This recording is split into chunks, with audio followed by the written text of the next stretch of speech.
പക്ഷേ ഒരു accident case അങ്ങനെയുള്ളതൊന്നും നമുക്കൊന്നും ചെയ്യാൻ പറ്റില്ല. കൂടുതൽ മെൻ്റലി എന്നുള്ള ഡിസീസ് വരികയാണെങ്കിലും അല്ലെങ്കിൽ ആക്സിഡൻറ്റിന് ശേഷം നമ്മൾ സ്ട്രെങ്തൻ ചെയ്യണമെന്നുണ്ടെങ്കിലും നമുക്ക് യോഗ ഹെൽപ്ഫുള്ളായിരിക്കും. ദിവസവും വന്ന് പ്രാക്ടീസ് ചെയ്യുകയാണെങ്കിൽ അവർക്ക് 3 മാസത്തിലൊരു മാറ്റം അനുഭവപ്പെടും. ഫിസിക്കലി ആണെങ്കിലും മെൻ്റലി ആണെങ്കിലും. അത് ആ പേഴ്സൻ്റെ ഫ്രീക്വൻ്റ്ലി പ്രാക്ടീസാണ്. അത് ഡിപ്പെൻഡ് ചെയ്തിട്ടേക്കും. യോഗയുടെ അൾട്ടിമേറ്റ് എന്ന് പറയുന്നത് മോക്ഷമാണ്. ഇനി ഒരു ജന്മം ഉണ്ടാവില്ല. മെൻ്റൽ ഇൽനെസ് ഒന്നും വിളിക്കാൻ പറ്റത്തില്ല, എന്നാലൊരു മെൻ്റൽ കണ്ടീഷനാണല്ലോ അപ്പത്തിരിക്കുന്ന ഒരാളുടെ ഈഗോ തോന്നുന്നെന്ന് പറയുന്നത്. ഓക്കെ, അതെങ്ങനെ ആക്ച്വലി യോഗയ്ക്ക് അത് ഓവർകം ചെയ്യാൻ പറ്റുന്നത്? ഞാൻ വായിച്ചപ്പോൾ ഭയങ്കര ഇൻട്രസ്റ്റിംഗ് ആയിട്ട് തോന്നി. നമുക്കതിനെ മാനേജ് ചെയ്യാൻ പറ്റാണ്ടും അതിനെ ഓവർകം ചെയ്യാൻ പറ്റാണ്ട് വരുമ്പോഴാണ് കൂടുതൽ നമുക്ക് സ്ട്രെസ്സായിട്ട് ഫീൽ ചെയ്യുന്നത്. അപ്പോൾ യോഗ സ്ഥിരമായിട്ട് ചെയ്ത് മനസ്സിനെ കാം ഡൗൺ ചെയ്ത് വരുമ്പോൾ നമുക്കതിനെ ഓവർകം ചെയ്യാൻ പറ്റും. അപ്പോൾ ആക്ച്വലി യോഗ എന്നൊക്കെ പറയുന്ന ആയുർവേദം പോലെ പേഴ്സൺ ടു പേഴ്സൺ ഡിപ്പെൻഡ് ചെയ്യുന്ന സാധനമാണോ? യോഗ പറയുന്നത് മനഃപ്രശ്മനോപായ യോഗ ഇത്യഭിധീയത എന്നാണ് പറയുന്നത്. വലിയ കാറ് മേടിച്ച് നടക്കുന്നതും ഫ്ലാറ്റ് മേടിച്ചെടുക്കുന്നതൊന്നുമല്ല. എനിക്ക് സമാധാനമായിട്ട് ഉറങ്ങാൻ പറ്റണം, അതിപ്പോൾ പറ്റുന്നുണ്ട്. അതാണ് ഈ യോഗയിലൂടെ നമുക്ക് ലഭിക്കുന്നത്. ഭാരതത്തിൻ്റെ സംഭാവനയാണ് യോഗ. അത് കൂടുതൽ മനസ്സിലാക്കിയിരിക്കുന്ന വിദേശികളാണ്.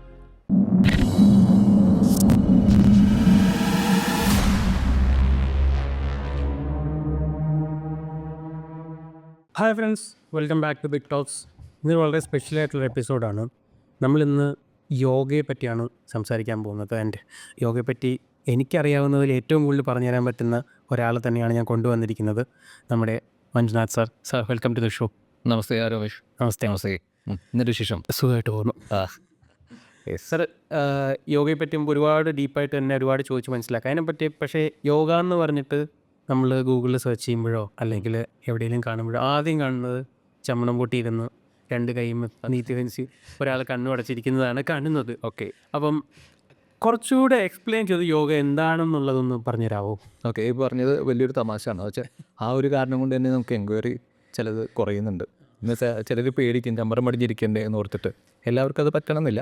അത് യോഗയുടെ പ്രാക്ടീസിൽ അൾട്ടിമേറ്റ് എന്ന് പറഞ്ഞാൽ മെഡിറ്റേഷൻ ചെയ്യലാണ്. അപ്പോൾ അങ്ങനെ ഇരിക്കുമ്പോൾ ഒരു എന്താ പറയുക, മോഡേൺ ഇതിൽ പറയുകയാണെങ്കിൽ നമ്മുടെ CNS ആക്റ്റീവ് ആകണം. യോഗിക് പേയിൽ പറയുകയാണെങ്കിൽ പീനിയൽ ഗ്ലാൻഡ് ആക്റ്റീവ് ആകണം. അപ്പോൾ അതിനുവേണ്ടി നമ്മൾ ഇരിക്കുന്നതാണ് ആ ഒരു പൊസിഷൻ. അങ്ങനെ തന്നെ എല്ലാവർക്കും ഇരിക്കണമെന്നൊന്നുമില്ല. അതൊരു അടയാളമായിട്ട് വെച്ചിരിക്കുകയാണ് യോഗയുടെ. അതെ, ഇത് എന്തായാലും അതാണല്ലോ നമ്മൾ യോഗ എന്ന് അടിച്ചാൽ തന്നെ ആദ്യം വരുന്നത് അതാണല്ലോ.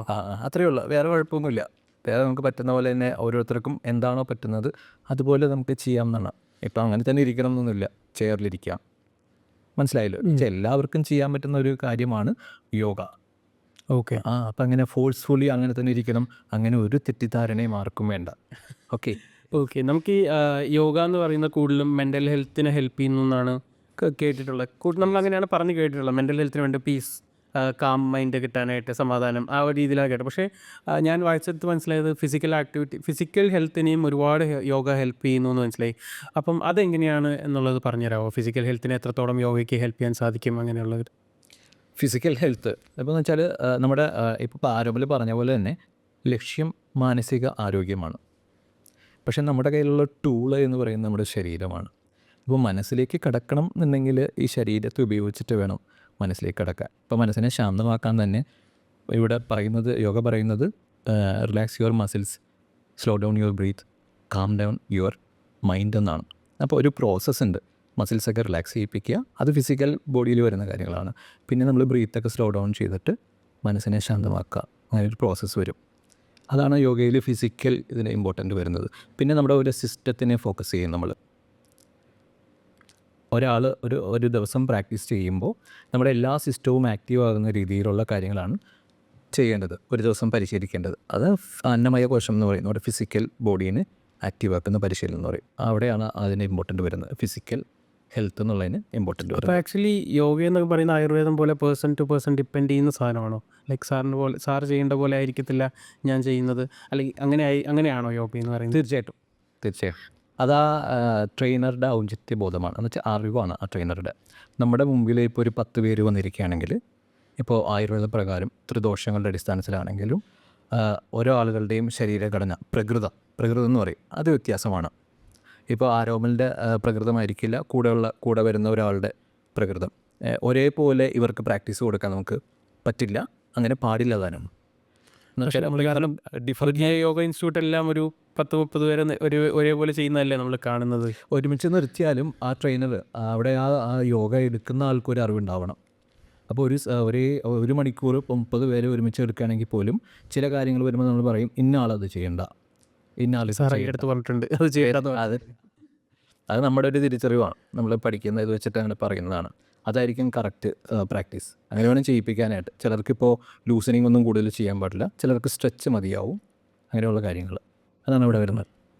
ഈ നമ്മുടെ പരമ്പരാഗതമായ ഒരുപാട് ഫിസിക്കൽ ആക്ടിവിറ്റി, ഇപ്പോൾ കളരി അല്ലെങ്കിൽ കുറച്ചുകൂടെ വെസ്റ്റേണൈസ് ചെയ്യണമെങ്കിൽ വെസ്റ്റേൺ അല്ല, കുറച്ച് പുറത്തുനിന്നുള്ള കരാട്ടെ ആണെങ്കിൽ അങ്ങനെയുള്ള ഫിസിക്കൽ ആക്ടിവിറ്റീസിൽ മാർഷൽ ആർട്സ് പോലുള്ളത് നോക്കുകയാണെങ്കിൽ അതിലും കൂടുതലും സ്ട്രെച്ചിങ്ങും എന്താ പറയുക ഈ പറഞ്ഞ ടൈറ്റനിങ്ങും എല്ലാമാണ്. പക്ഷേ യോഗ അത് കുറച്ചുകൂടെ സമാധാനമായിട്ട് ചെയ്യുന്നത്. മറ്റത് ഒരു ബലം എന്നൊരു കൈവസം പോലെയാണ് ചാടിയാണ് ഇത് ചെയ്ത് സ്ട്രെച്ച് ചെയ്യുന്നതെങ്കിൽ ഇവിടെ മെല്ലെ കാല് സ്ട്രെച്ച് ചെയ്യുകയാണ് ചെയ്യുന്നത്.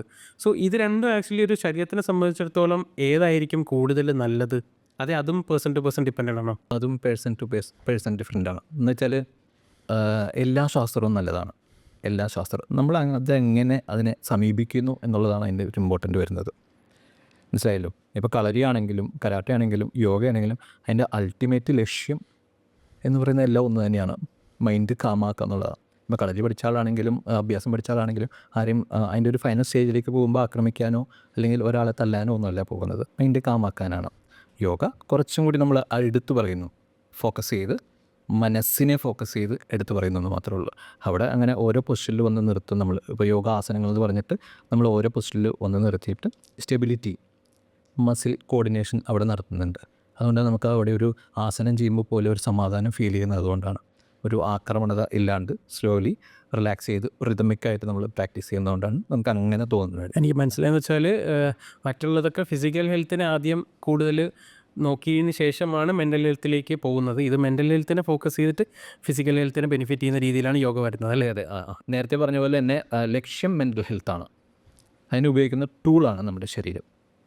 അപ്പോൾ അതിനെ കറക്റ്റ് ചെയ്തിട്ട് നേരെ മനസ്സിനെ റിലാക്സ് ചെയ്യിപ്പിക്കുക എന്നുള്ളതാണ്. ഞാൻ ആക്ച്വലി യോഗ ഈ ആക്സിഡൻ്റ് ഒക്കെ പറ്റിയവരുണ്ടല്ലോ, ഫിസിക്കൽ എന്തെങ്കിലുമൊക്കെ ഇഞ്ചുറീസ് പറ്റിയവർ, അവർ ആക്ച്വലി യോഗ ചെയ്ത് ഇഞ്ചുറീസിനെ ഹീൽ ചെയ്തു എന്ന് പറഞ്ഞ് കേട്ടിട്ടുണ്ട്. ഞാൻ ഒരുപാട് സോഷ്യൽ മീഡിയയിലും വായിച്ചിട്ടുണ്ട്. പക്ഷേ ഇഞ്ചുറീസ് എന്ന് പറയുമ്പോൾ അതിന് ഇഞ്ചുറിക്ക് ശേഷം വേണ്ടത് ഒരു ഫിസിയോതെറാപ്പി പോലുള്ള ഒരു വളരെ സയൻറ്റിഫിക് ആയിട്ടുള്ള മെത്തേഡ്സാണ് വേണ്ടത്. പക്ഷേ യോഗ ചെയ്ത് അത് ഹീൽ ചെയ്തു എന്ന് പറയുമ്പോൾ അതെങ്ങനെയാണ് സംഭവിച്ചിട്ടില്ല? ഈ പറഞ്ഞ പോലെ തന്നെ ഒരു ഫിസിയോതെറാപ്പി ലൈൻ വരുന്നുണ്ട്. അതായത് എല്ലാവർക്കും ഒരേപോലെ അപ്ലൈ ചെയ്യാൻ പറ്റില്ല. പേഷ്യൻസ് വരുമ്പോൾ അതുകൊണ്ടാണ് യോഗ ഇത്രത്തോളം പ്രാധാന്യം നേടിയത്. എന്ന് വെച്ചാൽ ഏത് പ്രായക്കാർക്കും ഏത് അവസ്ഥയിലുള്ളവർക്കും രോഗികൾക്കും എല്ലാവർക്കും യോഗ ചെയ്യാം. ആ വരുന്ന ആളെ ഡിപ്പെൻഡ് ചെയ്തിട്ട് അയാൾക്ക് ഇന്ന അസുഖമാണ് അല്ലെങ്കിൽ ഇന്ന ഇഞ്ചുറി ആണെങ്കിൽ അതിന് പറ്റുന്ന രീതിയിൽ ഇന്ന ഓർഗൻസ്, ഇന്ന സിസ്റ്റം, ഇന്ന മസിൽ സ്ട്രെങ്തൻ ചെയ്യാനുള്ള കാര്യങ്ങൾ നമ്മൾ പതുക്കെ ചെയ്യിപ്പിച്ച് കൊണ്ടുവന്നിട്ട് നമ്മൾ ശരിയാക്കാറുണ്ട്. പക്ഷേ ഒരു ആക്സിഡൻറ്റ് കേസ് അങ്ങനെയുള്ളതൊന്നും നമുക്കൊന്നും ചെയ്യാൻ പറ്റില്ല.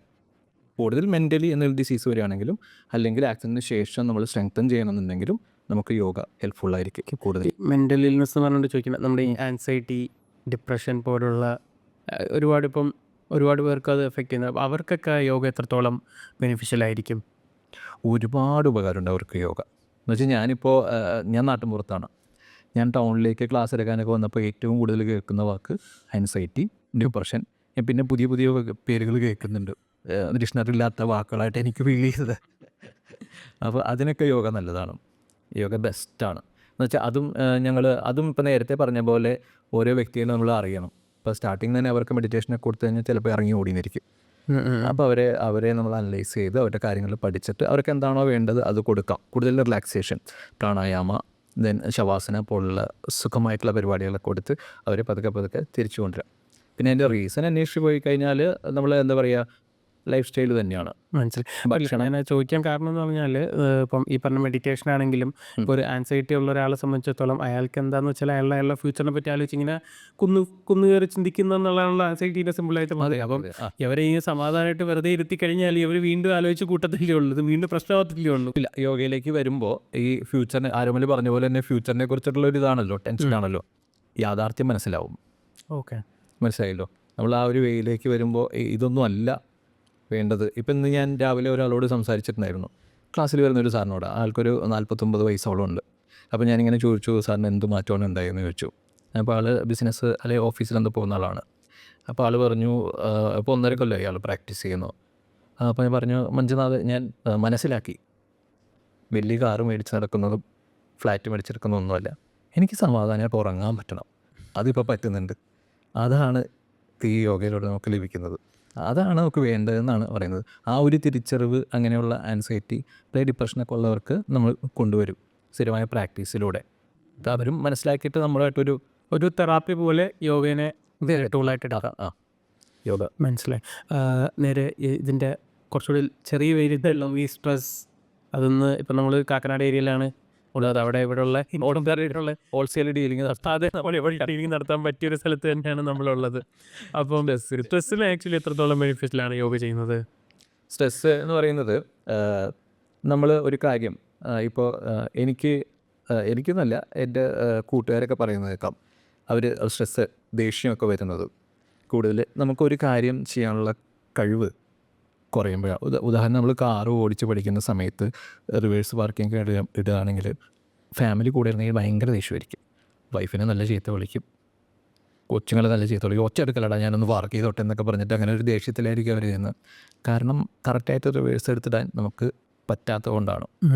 അപ്പോൾ പ്രോബ്ലം എല്ലാ സ്ഥലത്തും ഉണ്ട്. പുറത്തുള്ള കാര്യങ്ങൾ അതുപോലെ തന്നെ ആയിരിക്കും. നമുക്കതിനെ മാനേജ് ചെയ്യാൻ പറ്റാണ്ടും അതിനെ ഓവർകം ചെയ്യാൻ പറ്റാണ്ട് വരുമ്പോഴാണ് കൂടുതൽ നമുക്ക് സ്ട്രെസ്സായിട്ട് ഫീൽ ചെയ്യുന്നത്. അപ്പോൾ യോഗ സ്ഥിരമായിട്ട് ചെയ്ത് മനസ്സിനെ കാം ഡൗൺ ചെയ്ത് വരുമ്പോൾ നമുക്കതിനെ ഓവർകം ചെയ്യാൻ പറ്റും. അതിന് പുറത്തുള്ള കാര്യങ്ങളെ നമുക്ക് അതിൻ്റെ മുകളിലൂടെ നമ്മൾ സഞ്ചരിച്ച് നമുക്കൊരു വിൽ പവർ നേടാനൊക്കെ പറ്റും. ഈ കാം എന്ന് പറഞ്ഞാൽ കാം, ഇന്നർ പീസ്, അതായത് ഇത് രണ്ടുമാണല്ലോ എന്താ പറയുക, യോഗ ചെയ്ത് ഇന്ന ഒരാൾക്ക് ഏറ്റവും കൂടി ഗെയിൻ ചെയ്യുന്ന ഇതാണെന്നാണ് കേട്ടുള്ളത്. സമാധാനവും ശാന്തിയും അതാണല്ലോ. അപ്പം ലൈക്ക് ഒരു നോർമൽ ഹ്യൂമനെ സംബന്ധിച്ചിടത്തോളം നോക്കുകയാണെങ്കിൽ സാധാരണ ആൾ വന്നു കഴിഞ്ഞാൽ ഒരു റിസൾട്ട് തോന്നണമെങ്കിൽ ലൈക്ക് എന്താ പറയുക, യോഗ ഇപ്പോൾ ജിമ്മിൽ പോയാലും ഒരു 3 മാസം കഴിഞ്ഞാൽ നമുക്ക് ശരീരത്തിൽ എന്തെങ്കിലും കണ്ടു തുടങ്ങുള്ളൂ. അതുപോലെ ഒരു യോഗയ്ക്ക് ഒരാൾ വന്നു തുടങ്ങിയാൽ ഇന്നോ നാളെ ഒന്നും ശരീരത്തിനോ അല്ലെങ്കിൽ നമ്മുടെ മനസ്സിനോ ഒന്നും ഫീൽ ചെയ്തൊന്നും വരില്ല. എത്ര നാളെടുക്കും ആക്ച്വലി ഇതൊന്ന് എന്തെങ്കിലും ഒന്ന് ലൈക്ക് ഒരു ചേഞ്ച് വന്നൊന്ന് മനസ്സിലാക്കാനായിട്ടല്ലേ? മിനിമം ഒരു 3 മാസമെങ്കിലും. അതും കൃത്യമായിട്ട് ദിവസവും വന്ന് പ്രാക്ടീസ് ചെയ്യുകയാണെങ്കിൽ അവർക്ക് 3 മാസത്തിലൊരു മാറ്റം അനുഭവപ്പെടും. ഫിസിക്കലി ആണെങ്കിലും മെൻ്റലി ആണെങ്കിലും. അത് ആ പേഴ്സൻ്റെ ഫ്രീക്വൻ്റ്ലി പ്രാക്ടീസാണ്, അത് ഡിപ്പെൻഡ് ചെയ്തിട്ട് വയ്ക്കും.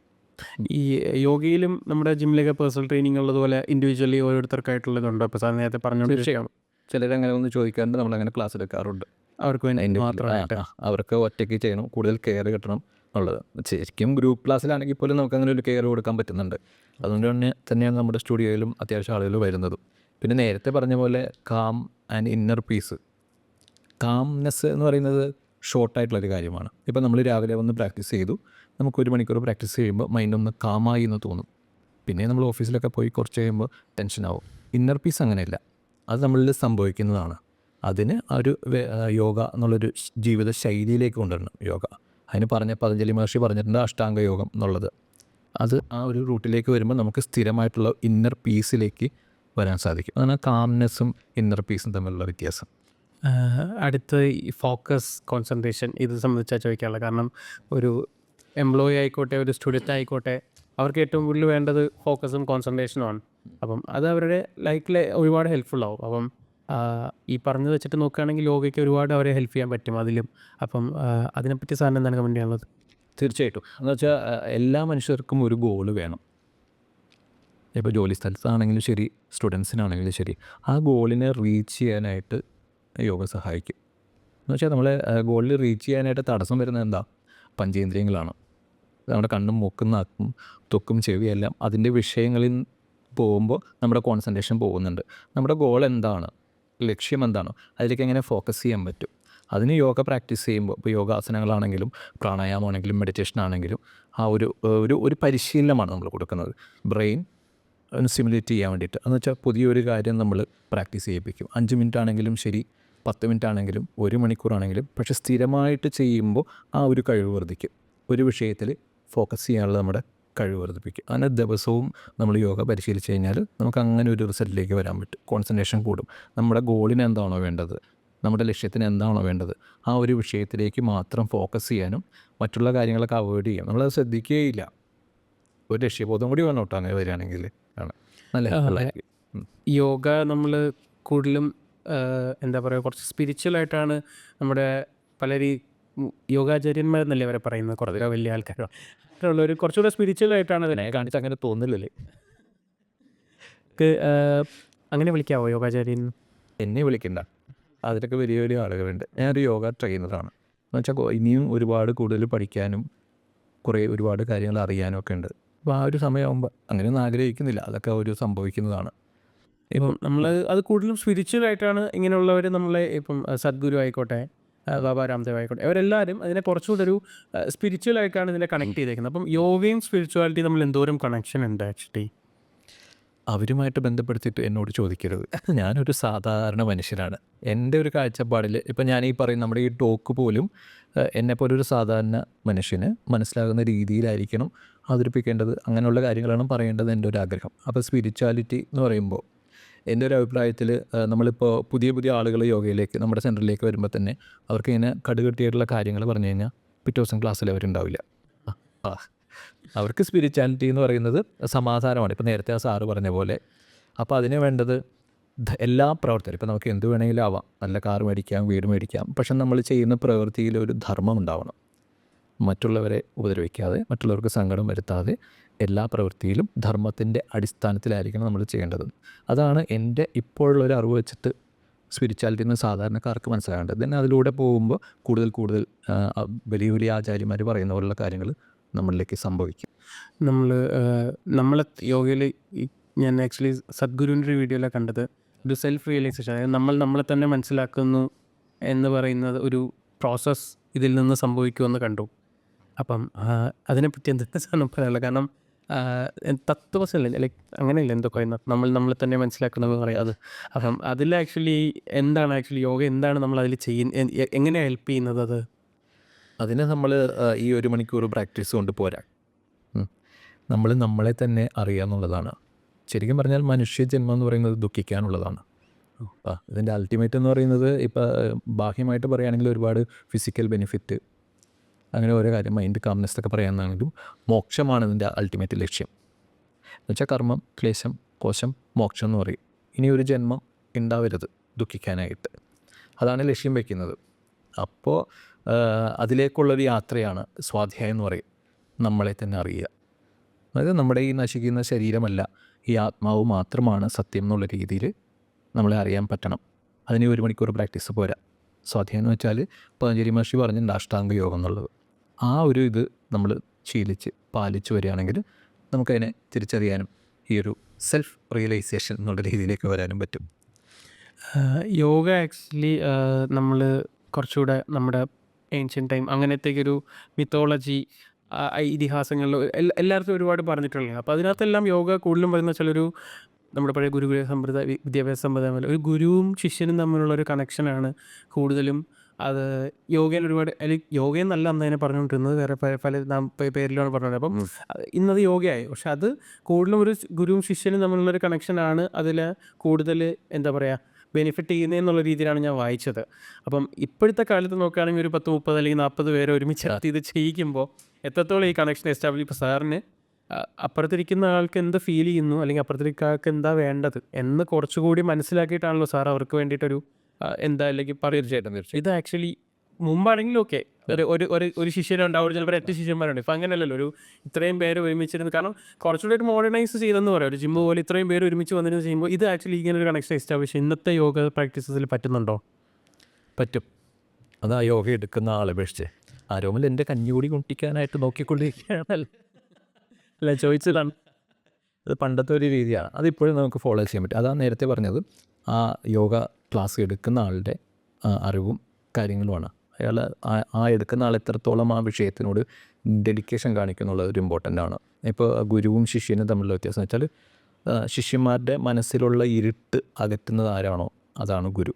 ഗുരു എന്ന് പറഞ്ഞാൽ ഒരു വ്യക്തിയോ ഒന്നുമല്ല, ഒരു തത്വമാണ് ഗുരു. അപ്പോൾ എല്ലാവർക്കും ഒരു ഗുരു ഉണ്ടാവണം നമ്മളെ മുമ്പോട്ട് നയിക്കാനായിട്ട്. അത് ഈ ആധുനിക കാലത്തും സംഭവിക്കും. എല്ലാ സ്ഥലത്തും നമ്മൾ ഗുരുവിനെ അന്വേഷിച്ച് പോകേണ്ടതില്ല എന്ന് പറയും.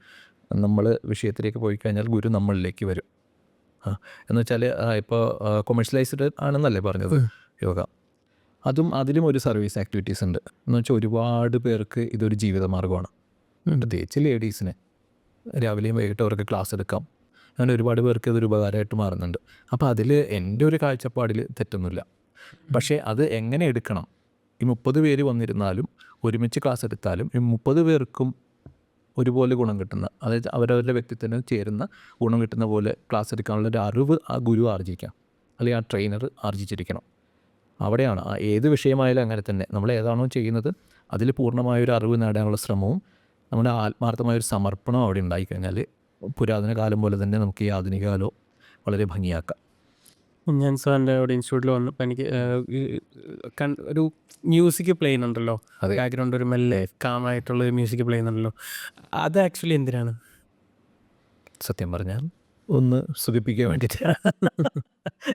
എന്ന് വെച്ചാൽ ചിലർ ഭയങ്കര ടെൻഷനൊക്കെ അടിച്ചിട്ട് വരും, അവരെ ഒന്ന് മനസ്സ് ശാന്തമാക്കാനും ഒരു അന്ന് യോഗ മ്യൂസിക് എന്ന് വെച്ചാൽ ഈ സാധനമാണ് കിട്ടുന്നതും, വളരെ കാമായിട്ടുള്ള എന്തെങ്കിലും ഒരു മ്യൂസിക് കേട്ടോണ്ടിരിക്കുക, അല്ലെങ്കിൽ വെള്ളച്ചാട്ടത്തിൻ്റെ ശബ്ദമോ അതെ കിളിയുടെ ശബ്ദമോ ഇതൊക്കെയാണ് കേൾക്കുന്നത്. അപ്പം ഇതൊക്കെ ഇതുമായിട്ട് എന്തെങ്കിലും ബന്ധമുണ്ടോയെന്ന് എനിക്ക് അറിയാൻ വേണ്ടി ചോദിച്ചു. സംഘത്തിനല്ല, നമ്മളിപ്പോൾ പലരും നമ്മുടെ അടുത്തേക്ക് വരുന്നത് അറിയാലോ ആരമലിനെ, നമ്മുടെ സിറ്റിയിൽ സ്ട്രെസ്ഫുള്ളാണ്, ഭയങ്കര തിരക്കാണ്, നോക്കിക്കഴിഞ്ഞാൽ പ്രത്യേകിച്ച് കാര്യമൊന്നുമില്ല, പക്ഷേ എല്ലാവരും ഫുൾ എൻഗേജ്ഡ് ആയിരിക്കും.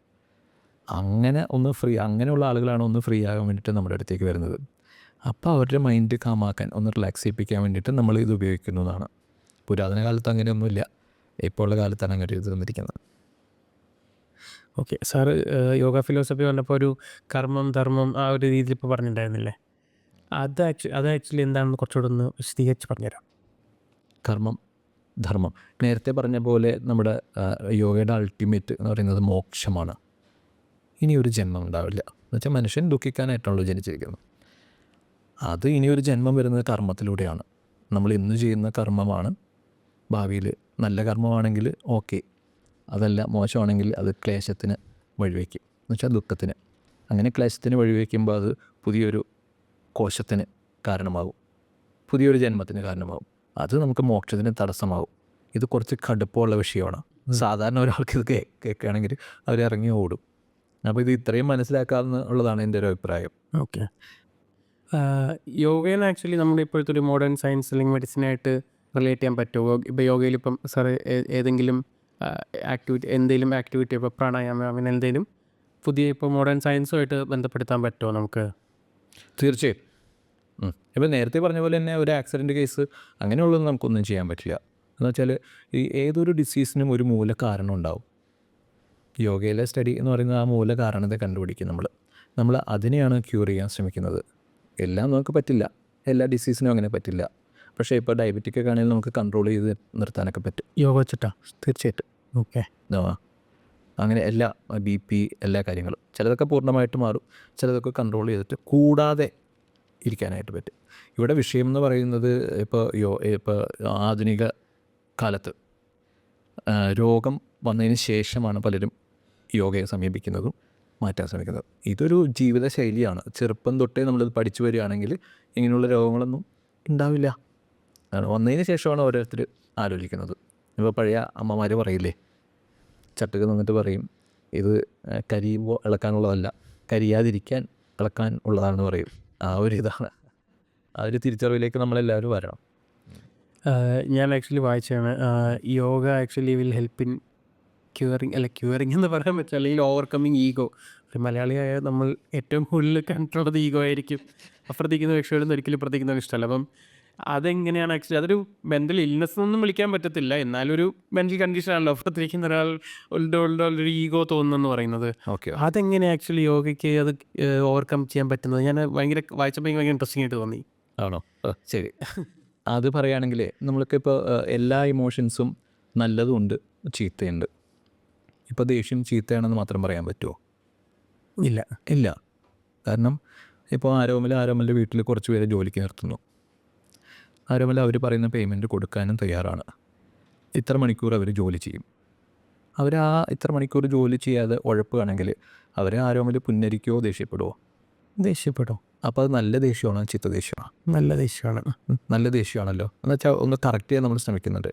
അവിടെ ഒരു ഇമോഷനും കൂടി അറ്റാച്ച് ചെയ്ത് വന്ന്, അതായത് വീട്ടിൽ വൈഫായിട്ട് തല്ലുപിടിക്കുന്നതും അങ്ങനെയുള്ള കാര്യങ്ങൾ, അനാവശ്യ കാര്യങ്ങൾക്ക് വരുന്ന ദേഷ്യവും തമ്മിൽ വ്യത്യാസമുണ്ട്. അപ്പോൾ എല്ലാ ഇമോഷനിലും നല്ലതുമുണ്ട് ചീത്തയുണ്ട്. ഈ ഈഗോയും അതുപോലെ തന്നെയാണ്. നല്ല ഈഗോയുണ്ട്, ചീത്ത ഈഗോയുണ്ട്. എന്നുവെച്ചാൽ കോൺഫിഡൻസ് ലെവൽ കൂടി വരുമ്പോൾ ചിലർക്ക് ഈഗോ വരും. നമ്മൾ ഇന്നതാണ്, നമ്മൾ ഇതൊക്കെ ആയി എന്നുള്ളൊരു ലെവലിലേക്ക് വരുമ്പോൾ ഈഗോ വരുന്നുണ്ടാവും. അത് യോഗയിലേക്ക് വന്ന് അതിൻ്റെ ഫിലോസഫിയൊക്കെ പഠിച്ച് വരുമ്പോൾ നമ്മളൊന്നുമല്ല എന്നുള്ള കാര്യം മനസ്സിലാവും. അവിടെ നമുക്ക് ഈഗോ റിമൂവ് ചെയ്യാനായിട്ട് പറ്റും. ചീത്ത ഈഗോനെ റിമൂവ് ചെയ്യാൻ പറ്റും. ഞാൻ പറയുന്നത് ഒരു സാധാരണ മനുഷ്യൻ്റെ ഇതിൽ നിന്നിട്ടാണ് പറയുന്നത്. ഒരു സാധാരണ ആളുകൾക്ക് മനസ്സിലാകാൻ വേണ്ടിയിട്ടാണ് പറയുന്നത്. യോഗയിൽ ഞാൻ വേറെ വായിച്ചതാണ്, ലൈക്ക് നമ്മുടെ ഒരു ഹയർ കംപ്ലീറ്റ് വായിച്ച് ഇരിക്കണം. ഒരു ഹയർ സെൽഫിലേക്ക് കണക്ട് ചെയ്യാൻ പറ്റും എന്നുള്ള രീതിയിൽ വായിച്ചു. അപ്പം അതായത് നമുക്കറിയാത്തൊരു കുറച്ചുകൂടെ സബ് കോൺഷ്യസ് മൈൻഡിൽ ഇതിലും വലിയ എന്താ പറയുക, അതിനെ എങ്ങനെ എക്സ്പ്ലെയിൻ ചെയ്ത് തരേണ്ടതെന്ന് എനിക്കറിയത്തില്ല. പക്ഷേ അത് നമ്മൾ ഇപ്പോൾ പറഞ്ഞ പോലെ ഓരോ ഗുരുക്കന്മാരും ഓരോ മഹർഷിമാരും ഓരോ പദ്ധതിയിൽ പറഞ്ഞിട്ടുണ്ട്. ഇപ്പോൾ പതഞ്ജലി മഹർഷിയാണ് അഷ്ടാംഗ യോഗം എന്ന് പറഞ്ഞിരിക്കുന്നത്. ഇപ്പോൾ ആരോഗ്യം പറഞ്ഞ പോലെ ആ ഒരു ഹയർ ലെവലിലേക്ക് എത്തുന്നതിന് വേണ്ടി യമം, നിയമം, ആസനം, പ്രാണായാമം, പ്രത്യാഹാരം, ധാരണ, ധ്യാനം, സമാധി എന്ന് പറഞ്ഞിട്ട് അതിന് ശ്രീബുദ്ധനും ഒരു 8 പടികൾ പറഞ്ഞിട്ടുണ്ട്. ഇതെല്ലാം ഈ ആരോഗ്യം പറഞ്ഞ ഒരു അവസ്ഥയിലേക്ക് വരാൻ വേണ്ടിയിട്ടാണ്. അതെന്തവസ്ഥയാണ് ആക്ച്വലി, എങ്ങനെ അത് അച്ചീവ് ചെയ്യാൻ പറ്റും? അത് നേരത്തെ പറഞ്ഞ പോലെ തന്നെ നമ്മൾ ഈ ശരീരമല്ല, ആത്മാവാണ്. പരമാത്മാവും യൂണിവേഴ്സും നമ്മുടെ ഉള്ളിലുള്ള ആത്മാവും ഒന്നായി തീരുന്നൊരവസ്ഥയാണ്. അതിന് ഒരുപാട് കാര്യങ്ങൾ നമ്മൾ ത്യജിക്കണം. ആ ഒരു റൂട്ടിലേക്ക് വരണം, അതിനെ പാലിക്കണം. എന്താ വാനപ്രസ്ഥം അങ്ങനെയൊക്കെ പറയുന്ന സംഭവമാണോ? വാനപ്രസ്ഥം അതൊരു മനുഷ്യൻ്റെ ഒരു അവസ്ഥയല്ലേ, ഒരു ആയുസ്സിൽ ഉള്ളൊരവസ്ഥയാണ്. കുറച്ചുകൂടെ റിലീജിയസ് ആയിട്ട് യോഗേനെ കാണുന്നുണ്ടല്ലോ, കുറച്ച് നമ്മുടെ നോർത്ത് ഇന്ത്യയിലെ സൈഡിലോട്ടൊക്കെ ആണെങ്കിൽ കൂടുതൽ അങ്ങനെയാണ് കാണുന്നത്. എന്നാൽ യോഗേന മൊത്തത്തിലൊരു എക്സസൈസ് എന്നുള്ള രീതിയിലാണ് ഒരു വെസ്റ്റേൺ കൺട്രീസ് എടുത്തേക്കുന്നത്. അപ്പോൾ അവർ ചെയ്യുന്ന യോഗയും നമ്മൾ ചെയ്യുന്ന യോഗയും ശരിക്കും ഒന്ന് തന്നെയാണോ എപ്പോഴും? എനിക്ക് പറയാനുള്ളത് ഭാരതത്തിൻ്റെ സംഭാവനയാണ് യോഗ. അത് കൂടുതൽ മനസ്സിലാക്കിയിരിക്കുന്ന വിദേശികളാണ്. അവരത് മനസ്സിലാക്കിയിട്ട് അവരത് നന്നായിട്ട് പ്രാക്ടീസ് ചെയ്യുന്നുണ്ട്. നമ്മളിപ്പോഴും അതിന് ഒരു ഇപ്പോൾ ഇത്രത്തോളം 10ാമത് അന്താരാഷ്ട്ര യോഗ ദിനം ആചരിക്കുന്ന ഒരു വർഷമാണിത്. എന്നിട്ട് പോലും കൂടുതൽ ആളുകളിലേക്ക് കുറച്ച് പേർക്ക് അതിനെക്കുറിച്ചൊരു തെറ്റിദ്ധാരണയും കാര്യങ്ങളൊക്കെ ഉണ്ട്. ഇത് മതപരമായിട്ടുള്ളൊരു കാര്യങ്ങളാണോ? അങ്ങനെയൊന്നുമല്ല. ഇത് ശരിക്കും എന്താ പറയുക, അരവിന്ദോ മഹർഷി പറഞ്ഞിട്ടുണ്ട്, നമ്മുടെ എല്ലാ മേഖലയിലും ഉള്ള ഒരു വളർച്ച, അതായത് ശാരീരികവും മാനസികവും വൈകാരികവും ഭൗതികവും ആത്മീയവുമായൊരു വളർച്ച ഒരു മനുഷ്യനുണ്ടാവണം. ഈ 5 സ്റ്റേജിലും സ്റ്റെബിലിറ്റി ആർക്കാണോ വരുന്നത്, അതാണ് ശരിക്കുള്ളൊരു ഉയർച്ച എന്ന് പറയുന്നത്. മനസ്സിലാകുന്നുണ്ടോ? കുറേയൊക്കെ മനസ്സിലാക്കി. അതുകൊണ്ടാണ് നമ്മൾ നേരത്തെ പറഞ്ഞത് സാധാരണ ഭാഷയിൽ സംസാരിച്ച് കടുപ്പം കൂടുന്നവരും വിഷയത്തിൻ്റെ ഇത് മാറും. നമുക്ക് ഈ യോഗ എന്താണോ യോഗ, എങ്ങനെയാണോ യോഗ തുടങ്ങിയ, ലൈക്ക് പണ്ട് ഏൻഷ്യൻ ടൈംസിൽ തുടങ്ങിയതായിരിക്കുമല്ലോ ഇത്. അതെ. അപ്പം കുറേയൊക്കെ താളിയോലും അങ്ങനത്തെ, അല്ലെങ്കിൽ ഇപ്പോൾ ആൾക്കാർ പറഞ്ഞും ആയിരിക്കുമല്ലോ ഇവിടെ വരെ എത്തിയിട്ടുള്ളത്. അപ്പോൾ സത്യം പറഞ്ഞാൽ നമുക്ക് ഇതിൻ്റെ ഒരു പൂർണ്ണമായ രൂപം കിട്ടിയിട്ടുണ്ടാവില്ലായിരിക്കുമല്ലോ. പൂർണ്ണമായ രൂപം ഉണ്ടല്ലോ. പതഞ്ജലി മഹർഷി പാതഞ്ജലി യോഗസൂത്രം രചിച്ചിട്ടുണ്ട്. പിന്നെ അതിന് ശേഷം അതിലൊന്നും ഇത്ര യോഗാസനങ്ങളും കാര്യങ്ങളൊന്നും തന്നെ, പ്രധാനപ്പെട്ട ഒരു 3-4 ആസനങ്ങൾ മാത്രമേ ഗ്രന്ഥങ്ങളിലൊക്കെ പറയുന്നുള്ളൂ. അതിനുശേഷം ഹഠയോഗ പ്രദീപിക, ഗേരണ്ട സംഹിത, അതിലേക്കൊക്കെ വരുമ്പോഴാണ് യോഗാസനങ്ങളെക്കുറിച്ചൊക്കെ പ്രതിപാദിക്കുന്നത്. പക്ഷേ എല്ലാത്തിലും അൾട്ടിമേറ്റ് പറയുന്നത് ഈ പറഞ്ഞ പോലെ മോക്ഷമാണ്. മോക്ഷത്തിന് പ്രാധാന്യം കൊടുത്തിട്ടാണ് പറയുന്നത്. അത് യേശുവിൻ്റെ കാലഘട്ടത്തിന് മുമ്പ് ഇത്ര വർഷം എന്നൊക്കെ പറയുന്നുണ്ട്. നമുക്കൊന്നും അത് ക്ലിയറായിട്ടോ അല്ലെങ്കിൽ ഇത്ര ഒരു ഇന്ന ഡേറ്റ് വെച്ചിട്ടൊന്നും പറയാൻ പറ്റില്ല. ഒരാൾക്ക് ഒരു ഇതിൽ പറയാമെന്ന് മാത്രം. 5000 BC മുമ്പിലുള്ളതൊന്നും നമ്മുടെ ഇല്ലല്ലോ, അതിന് ഔട്ടുള്ളത്. ഒരാൾ ഒരു യോഗ ഒരു ഇൻസ്റ്റിറ്റ്യൂട്ട് അല്ലെങ്കിൽ ഒരു സാറിൻ്റെ കീഴിൽ വരാൻ ആഗ്രഹിക്കാത്ത അല്ലെങ്കിൽ പേടിയുള്ളവരുണ്ടാവുമല്ലോ. ഇപ്പോൾ നേരത്തെ നമ്മൾ ആദ്യം സംസാരിച്ച പോലെ ചമ്മണം പണിഞ്ഞിരിക്കേണ്ടി വരുമോ, തീർച്ചയായും അല്ലെങ്കിൽ ഒറ്റക്കാലിൽ കയറ്റി അതൊക്കെ പേടിച്ചിട്ട് വരാതിരിക്കുന്ന ഒരുപാട് പേരുണ്ട്. അപ്പം അവർക്കൊക്കെ ആക്ച്വലി എങ്ങനെ അവരെ ലൈക്ക് നമുക്ക് പറഞ്ഞു കൊടുക്കാൻ പറ്റുന്നത്? അങ്ങനെ അല്ല എന്ന് കാണിച്ചു കൊടുക്കാനേ പറ്റുള്ളൂ, അത് പറഞ്ഞ് മനസ്സിലാക്കാൻ. അവർ എന്താ പറയുക, കുറച്ച് പേര് നമ്മൾ പറ്റിക്കേണ്ടി വരും. ഓരോന്ന് പറഞ്ഞ് പ്രോത്സാഹിപ്പിച്ച്. ഇപ്പോൾ എൻ്റെ ഫ്രണ്ട്സിനെയൊക്കെ ഞാൻ എങ്ങനെയാണ്, അവർ പേടിച്ചിരിക്കുക, അവർ ക്ലാസ്സിലേക്ക് വരാൻ പറയും. നമ്മൾ പറയുന്നത് ഫസ്റ്റ് ജസ്റ്റ് ഒരു ട്രയൽ ക്ലാസ്, ഓക്കെ. എന്നിട്ട് എല്ലാം നമുക്ക് ഫിലോസഫി ആയാലും കുറേ അറിവുകളൊക്കെ ശേഖരിച്ചിട്ട് പറയാം. പക്ഷേ ആക്ഷനിലേക്ക് വരുമ്പോഴാണ് നമുക്കത് ഫീൽ ചെയ്യുള്ളൂ. ഇപ്പോൾ ചില സ്ഥലത്ത് ഞങ്ങളെ വിളിക്കും, യോഗയെക്കുറിച്ചിട്ട്. പ്രത്യേകിച്ചും അന്താരാഷ്ട്ര യോഗ ദിനത്തിനാണ് അങ്ങനെ ഒരുപാട് കാര്യങ്ങൾ. എന്ന് വെച്ചാൽ അവർക്കതൊരു ചടങ്ങാണ്. 1 മണിക്കൂർ യോഗയെക്കുറിച്ച് സംസാരിക്കണം. ഞാൻ പറയും പറ്റില്ല. എന്ന് വെച്ചാൽ നിങ്ങൾ ഒരു ഇത് ഫീൽ ചെയ്യണമെന്നുണ്ടെങ്കിൽ അത്യാവശ്യം കുറച്ച് പ്രാക്ടിക്കൽ ക്ലാസ് ആ സമയത്ത് വയ്ക്കണം. അതൊന്നും നല്ല ഫീൽ ആകുള്ളൂ. ഇല്ലെങ്കിൽ അവരതൊരു ചടങ്ങ് മാത്രം, നമ്മൾ കുറേ കാര്യങ്ങളിങ്ങനെ പറയും, അത് കേൾക്കും. അവർക്ക് ആ ചടങ്ങ് നടത്തിയ പ്രതീതിയും കുറച്ച് ഫോട്ടോ എടുക്കും, അത്രയേ ഉള്ളൂ. അപ്പോൾ എന്തും നമ്മൾ എക്സ്പീരിയൻസ് ചെയ്യണം. അപ്പോൾ ഇതിനെക്കുറിച്ച് നേരത്തെ പറഞ്ഞ പോലെ തന്നെ ഇത് മതപരമായിട്ടുള്ള കാര്യങ്ങളാണെന്നുള്ള രീതിയിലുള്ള തെറ്റിദ്ധാരണ പോലെ തന്നെയാണ് ഇത് വളഞ്ഞു കുത്തി നിൽക്കണം, അല്ലെങ്കിൽ ഒരു കാലെടുത്ത് തലയിൽ വെച്ചാലേ നമുക്ക് റിയലൈസേഷൻ കിട്ടുള്ളൂ, അങ്ങനെയുള്ള തെറ്റിദ്ധാരണകളാണ്. അതൊക്കെ മാറി ഏത് പ്രായത്തിലുള്ളവർക്കും ഇപ്പോൾ രോഗാവസ്ഥയിലുള്ളവർക്കും എല്ലാവർക്കും നമുക്ക് ചെയ്യാം. അത് നേരത്തെ പറഞ്ഞ പോലെ എടുക്കുന്ന ആളുടെ അറിവാണ്. അപ്പോൾ ഇന്ന ആൾക്ക് ഇന്നത് ചെയ്യിപ്പിക്കാം. ചിലർ പറയും നടു കളയുന്നില്ല എന്ന് പറയും. അതിന് ഓരോ പ്രോസസ്സ് ഉണ്ട് യോഗ പ്രാക്ടീസ് ചെയ്യിപ്പിക്കുന്നതിന്. യോഗ എന്നല്ല, യോഗാസന, യോഗ പ്രാക്ടീസ്, അതിന് ഓരോ പ്രോസസ്സ് ഉണ്ട്. ഇപ്പോൾ തുടക്കം ഇന്ന ആൾ വരികയാണെങ്കിൽ ആൾ കുറച്ച് സ്റ്റിഫായിരിക്കും. ഇപ്പോൾ വാദപ്രകൃതക്കാർ വരികയാണെങ്കിൽ കുറച്ച് സ്റ്റിഫായിരിക്കും. അപ്പോൾ അവർക്ക് പടിപടിയായിട്ട് ജോയിൻസ് ഒക്കെ ഫ്രീ ആക്കി അങ്ങനെ പതുക്കെ പതുക്കെ അവർക്ക് പ്രാക്ടീസ് കൊടുക്കും. നമുക്കിപ്പം എല്ലാവർക്കും യോഗയ്ക്ക് വരാൻ പറ്റിയെന്ന് വരില്ല. അപ്പം മെയിൻലി ഒരു ബ്രീത്തിങ് എക്സസൈസിൽ എങ്കിലും മിനിമം ഒരാൾ ചെയ്താൽ നല്ലതായിരിക്കും എന്ന് തോന്നുമല്ലോ. ലൈക്ക് ഡെയിലി ഒരു ബ്രീത്തിങ് എക്സസൈസ് പ്രാക്ടീസ് ചെയ്താലേ.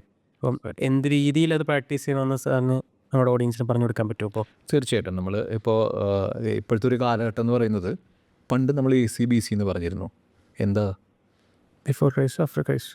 ഇപ്പോഴും ACBC കാലഘട്ടം തന്നെയാണ്. ആഫ്റ്റർ കോവിഡ്, ബിഫോർ കോവിഡ്, ആ ഒരു കാലഘട്ടത്തിലൂടെ നമ്മൾ പോകുന്നത്. എന്ന് വെച്ചാൽ എത്രയോ പേർക്കാണ് ഇപ്പോൾ പനി വന്നതിന് ശേഷം മാറുന്നില്ല, ചുമ വിട്ട് മാറാതെ എത്രയോ പേർക്ക് നിൽക്കുന്നുണ്ട്. അപ്പോൾ ലങ്സിൻ്റെ ഒരു കപ്പാസിറ്റി ഏകദേശം കുളമായി എന്ന് തന്നെ പറയാം. അപ്പോൾ അങ്ങനെയുള്ളവർക്ക് ആദ്യം നമ്മൾ മറ്റു ഓർഗൻസൊക്കെ നമ്മളോട് ചോദിക്കാതെ തന്നെ പ്രവർത്തിക്കും, ചോദിക്കാതെ തന്നെ നിൽക്കുകയും ചെയ്യും. പക്ഷേ ലങ്സ് എന്ന് പറയുന്നത്, ശ്വാസകോശം എന്ന് പറയുന്നത് നമ്മൾ എടുത്ത് ഉപയോഗിച്ച ഒരുപാട് മാറ്റം നമുക്ക് സംഭവിക്കും. ഫിസിക്കലി ആണെങ്കിലും മെൻ്റലി ആണെങ്കിലും. ഇപ്പോൾ കോവിഡ് അഫക്റ്റ് ചെയ്തിരിക്കുന്നതും ലങ്സിനെ തന്നെയാണല്ലോ. അപ്പോൾ അവർക്ക് ലങ്സിൻ്റെ കപ്പാസിറ്റി കൂട്ടാൻ പറ്റുന്ന ഒരു പ്രാണായാമമാണ് സെക്ഷൽ ബ്രീത്തിങ് എന്ന് പറയും. അതായത് പ്രോപ്പർ ബ്രീത്തിങ് പാറ്റേൺ നമ്മൾ അങ്ങനെയല്ല ചെയ്യുന്നത് എന്നുള്ളത് നമുക്കറിയാം. എന്ന് വെച്ചാൽ പ്രത്യേകിച്ച് നമ്മൾ വലിയ ആളുകളൊക്കെ തിരക്കുള്ള ജീവിതത്തിൽ നമ്മുടെ ബ്രീത്തിങ് പാറ്റേൺ മൊത്തത്തിൽ മാറി. കുട്ടികൾ ശ്വസിക്കുന്ന ഒരു രീതിയുണ്ട്, അവർക്ക് വേറെ ഒന്നുമില്ലല്ലോ, പ്യുവറാണല്ലോ അവർ. നമ്മളെപ്പോലെ കുറേ കാര്യങ്ങൾ തലയ്ക്കകത്ത് വെച്ചിട്ടാണ് നടക്കുന്നത്. അപ്പോൾ അങ്ങനെയുള്ള അമ്മമാർക്ക് പ്രത്യേകിച്ച്, എന്ന് വെച്ചാൽ ആരോമല്ല എന്നെയും പോലെയൊന്നുമല്ല, ഓപ്പണായിട്ട് പറയുകയാണ്, ഒരുപാട് സാക്രിഫൈസ് ചെയ്യുന്നുണ്ട് ലേഡീസ്, അമ്മമാർ. എന്ന് വെച്ചാൽ ഓരോ പ്രായത്തിലും ശരീരത്തിൻ്റെയും മനസ്സിൻ്റെയൊക്കെ അവസ്ഥ മാറുന്നുണ്ട്. അപ്പോൾ അങ്ങനെയുള്ളവർ ശരിക്കും വ്യായാമത്തിൽ ശ്രദ്ധിക്കണം. ഈ ഒരു ബ്രീത്തിങ് മാത്രമല്ല, ഒരു ദിവസം അവർക്ക് വേണ്ടിയിട്ടൊരു സമയം കണ്ടെത്താൻ പറ്റണം. ഇറ്റ്സ് മീ ടൈം എന്നുള്ള വേണം അവർക്ക് ഒരു ദിവസം. ഓക്കെ, അതാദ്യം ഇതാക്കുക. എന്നിട്ട് ഞാൻ പറഞ്ഞുതരാം. അതിൽ നമ്മളിപ്പോൾ സെക്ഷണൽ ബ്രീത്തിങ് പറഞ്ഞിട്ടുണ്ടായിരുന്നു. അതായത് നമ്മൾ ലെൻസിൻ്റെ 3ആയിട്ട് ഡിവൈഡ് ചെയ്തിട്ട് ഓരോ പാർട്ടും ആക്റ്റീവ് ആക്കുന്നൊരു പരിശീലന ക്രമമാണ്. അതിൽ നമ്മൾ ആദ്യം ചെയ്യാന്ന് വെച്ചാൽ നമ്മളിങ്ങനെ ചിന്മുദ്ര പിടിക്കുക. കാണുന്നുണ്ടോ അത്? ഓക്കെ അല്ലേ? ഇങ്ങനെ പിടിച്ചിട്ട് നമ്മൾ ഇപ്പോൾ നേരത്തെ പറഞ്ഞ പോലെ തന്നെ യോഗയെക്കുറിച്ച് ഓർക്കുമ്പോൾ ചമ്മരം മടിഞ്ഞിരിക്കുക, അങ്ങനത്തെ പേടിയൊന്നും കൊണ്ട് നമുക്ക് ചേലിരുന്നിട്ടാണെങ്കിലും ചെയ്യാം. പക്ഷേ നട്ടലൊന്ന് നിവർത്തിയിരിക്കാൻ ശ്രദ്ധിക്കുക. അപ്പോൾ ഇങ്ങനെ ചിന്മുദ്ര പിടിക്കുക, നമ്മുടെ മടിയിൽ വയ്ക്കുക, കണ്ണടച്ചിരുന്നതിന് ശേഷം നമ്മുടെ ഉദരം വികസിപ്പിച്ചിട്ട്, എന്ന് വെച്ചാൽ വയറ് വീർപ്പിച്ച് ശ്വാസം ഉള്ളിലേക്ക് എത്തുക. അതിനെ ഡയഫ്രമാറ്റിക്കൽ ബ്രീത്തിങ് എന്ന് പറയും. മാക്സിമം ശ്വാസം ഉള്ളിലേക്ക് എടുക്കുക. അതെ, മാക്സിമം ശ്വാസം ഉള്ളിലേക്ക്. ബലം പിടിച്ചൊന്നും എടുക്കണ്ട, എന്ത് ചെയ്താലും അതൊരു കൂളായിട്ട് ചെയ്യാൻ പറ്റുന്ന രീതിയിൽ. ഞാൻ അതിൻ്റെ ഇത് ആരോമലിനെ കാണിച്ചു തരാം ഇത് കഴിഞ്ഞിട്ട്. ദെൻ അങ്ങനെ ഒരു 5 റൗണ്ട് ചെയ്യുക. അതായത് ശ്വാസം നന്നായിട്ട് സുഖമായിട്ട് ഉള്ളിലേക്ക് എടുത്ത് വളരെ സാവധാനത്തിൽ പുറത്തേക്ക് വിടുക. അപ്പോൾ നമ്മുടെ ശ്രദ്ധ നമ്മുടെ ഉദരഭാഗത്തായിരിക്കണം, വയറിൻ്റെ ഭാഗത്തായിരിക്കണം. നമ്മൾ പിടിക്കുന്നത് ചിന്മുദ്ര എന്നായിരിക്കും. ഓരോ കാര്യങ്ങൾ ചെയ്യുമ്പോഴും നമ്മൾ ഓരോ മുദ്രയിലേക്ക് മാറും. ഇതെല്ലാം എന്താ പറയുക, നമ്മുടെ ഭാഷയിൽ പറയുകയാണെങ്കിൽ ഒരു ഗിയറാണ്, അടുത്തയിലേക്ക് പോകാനുള്ള ഒരു ഗിയർ. ആ വിരലിൻ്റെ പൊസിഷൻ നമ്മൾ മാറ്റും. അടുത്തത് നമ്മൾ ചെയ്യുന്നത്, ബാക്കി 3 വിരലും ഇങ്ങനെ ചുരുട്ടിയെടുക്കും. ചുരുട്ടിയെടുത്തതിന് ശേഷം നമ്മുടെ ശ്രദ്ധ നേരത്തെ എവിടെയായിരുന്നു? വയറിൻ്റെ ഭാഗത്തായിരുന്നല്ലോ. ഇനി അവിടെ നിന്ന് അത് മാറി നമ്മുടെ നെഞ്ചിൻ്റെ അവിടേക്ക് വരും, മിഡിൽ പാർട്ടിലേക്ക് വരും. അപ്പം നമ്മൾ ശ്വാസം ഉള്ളിലേക്ക് ഇടുമ്പോൾ നമ്മുടെ റിബ്സ് വാരിയിൽ എക്സ്പാൻഡ് ചെയ്യണം. നേരത്തെ പാറ്റേണൊക്കെ അത് തന്നെ. സ്ലോലി ഇൻഹെയിൽ ചെയ്യുക, വെരി സ്ലോലി എക്സെയിൽ ചെയ്യുക. അപ്പോൾ നമ്മുടെ മിഡിൽ പാർട്ട് എക്സ്പാൻഡ് ചെയ്യാനുള്ള ഒരു പരിശീലനമാണ് നമ്മൾ നടത്തുന്നത്, ലങ്സിൻ്റെ കേട്ടോ. ദെൻ 3rd വണ്ണിൽ നമ്മൾ തമ്പ് ഇൻസൈഡാണ്. തള്ളവിരൽ നമ്മുടെ ഉള്ളം കയ്യിൽ വെച്ചിട്ട് ബാക്കി ആ 4 വിരൽ കൊണ്ട് ചുരുട്ടി അതിനെ പിടിക്കും. പിടിച്ചതിന് ശേഷം നമ്മൾ ശ്രദ്ധിക്കേണ്ടത് ഷോൾഡറിലാണ്. ഷോൾഡറിൽ ശ്രദ്ധിക്കുക.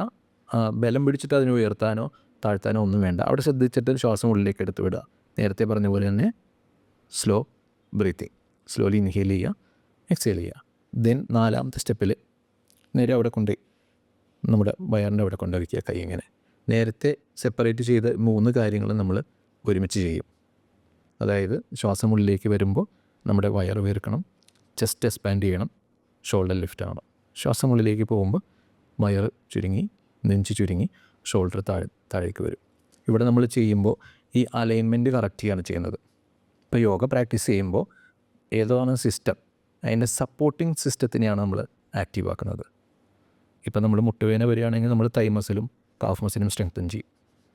ഇവിടെ നമ്മൾ ബ്രീത്തിങ് സുഖമാക്കണമെന്നുണ്ടെങ്കിൽ ലങ്സിനെ എക്സ്പാൻഡ് ചെയ്യണമെന്നുണ്ടെങ്കിൽ ഒരു സ്പേസ് അവിടെ വേണം. നമ്മൾ ശ്വാസം മുട്ടുള്ളവരെ കണ്ടറിയാൻ പറ്റും. അവരിങ്ങനെ കൂനിക്കുറുകിയായിരിക്കും ഇരിക്കുന്നത്.